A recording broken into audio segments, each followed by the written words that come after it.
पिछले 2 दिनों के अंदर नेपाल में जो कुछ भी हुआ, अचानक चिंगारी भड़की, आंदोलन ने आकार लिया, गोलियां चली, आगजनी हुई, प्रदर्शनकारी मरे, नेता पीटे गए।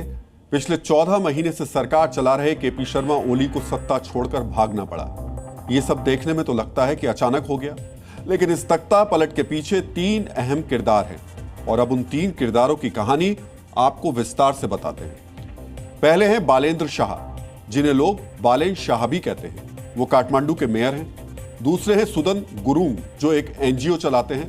और तीसरे हैं रवि लामछाने, जो नेपाल के उप प्रधानमंत्री रह चुके हैं। अब जब फिर से नेपाल 360 डिग्री यानी 360 डिग्री घूमकर वहीं खड़ा है जहां 2008 में खड़ा था, जब 17 सालों के बाद नेपाल में सबसे बड़ा सत्ता परिवर्तन हुआ है, जब फिर से क्रांति के रास्ते सरकार बदलती है। अफरा तफरी और अराजकता के माहौल के बीच आपको इस आंदोलन के तीनों किरदारों के बारे में अवश्य जानना चाहिए, क्योंकि जो कुछ भी नेपाल में हो रहा है इसका असर हिंदुस्तान में भी होना तय है। मित्रों, सबसे पहले आपको 35 साल के बालेन शाह के बारे में विस्तार से जानना चाहिए, क्योंकि यही वो व्यक्ति है जो आंदोलन के परिणाम के केंद्र में खड़ा है। बालेन केपी शर्मा ओली के सत्ता छोड़ने के बाद से सबसे ज्यादा एक्टिव है। आंदोलनकारी और सेना दोनों से संपर्क में है। उन्होंने आंदोलनकारियों से शांति बनाने की अपील की। उन्होंने ये भी कहा कि बातचीत शुरू करने से पहले संसद को भंग करना होगा। बालेन शाह को ही फिलहाल कार्यवाहक प्रधानमंत्री बनाने की मांग आंदोलनकारियों की ओर से हो रही है। मित्रों, जब बालेन शाह के हाथ में नेपाल की सत्ता सौंपने की मांग हो रही है, तब आपको उनके बैकग्राउंड के बारे में भी जानना चाहिए। बालेन शाह काठमांडू के मेयर हैं, एक सिविल इंजीनियर रहे हैं।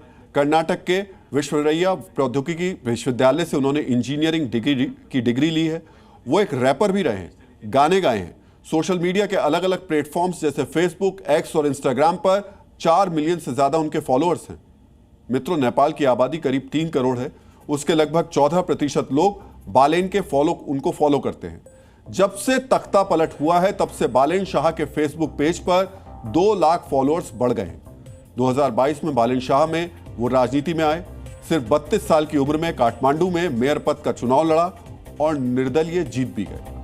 तब उन्होंने सत्ताधारी पार्टी कांग्रेस और सीपीएन यूएमएल दोनों के कैंडिडेट्स को हराया था। उस अप्रत्याशित जीत के बाद बालेन शाह नेपाल के युवाओं के हीरो बन गए, जिनका परंपरागत राजनीति से मोहभंग हो चुका था। बालेन शाह को विकल्प के तौर पर लोग उनको देखने लगे थे।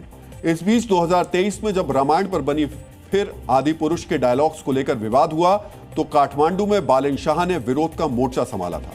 उन्होंने तब कहा था कि अगर विवादित डायलॉग्स नहीं हटाए जाएंगे तो नेपाल में बॉलीवुड की कोई भी फिल्म नहीं चलने दी जाएगी। नेपाल के युवाओं में बालेन की लोकप्रियता बहुत अधिक है।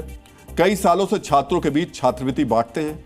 नेपाल की संस्कृति के विस्तार के पैरोकार हैं। जब नेताओं के बच्चों के ऐशो आराम के खिलाफ आवाज उन्होंने उठानी शुरू की, सोशल मीडिया पर नेपा किड्स और नेपो बेबीज ट्रेंड किया, तो बालेन शाह ने इसका भी खुलकर समर्थन किया। उन्होंने सोशल मीडिया पर लिखा कि यह आंदोलन जेन ज़ी का है। इसके लिए सिर्फ 28 साल की उम्र को तय किया गया है। निर्धारित उम्र की वजह से मैं नहीं शामिल हो सकता, मगर मेरा समर्थन है। उन्होंने राजनीतिक दलों और नेताओं से इस आंदोलन का दुरुपयोग न करने की अपील भी की थी। इसके ठीक अगले दिन यानी कल जब हिंसा और ज्यादा भड़की, तो उन्होंने अपना नेपाल में गाया एक पुराना रैप सोशल मीडिया पर पोस्ट किया, जिसमें वो तत्कालीन सरकार से कह रहे हैं कि मुझे मेरी बात कहने दो, मैं और हमारे जैसे युवा बुरे नहीं हैं। इस आंदोलन में जिस तरह से बालेन शाह एक्टिव हुए, इससे युवाओं के बीच उनकी छवि और ज्यादा मजबूत हुई।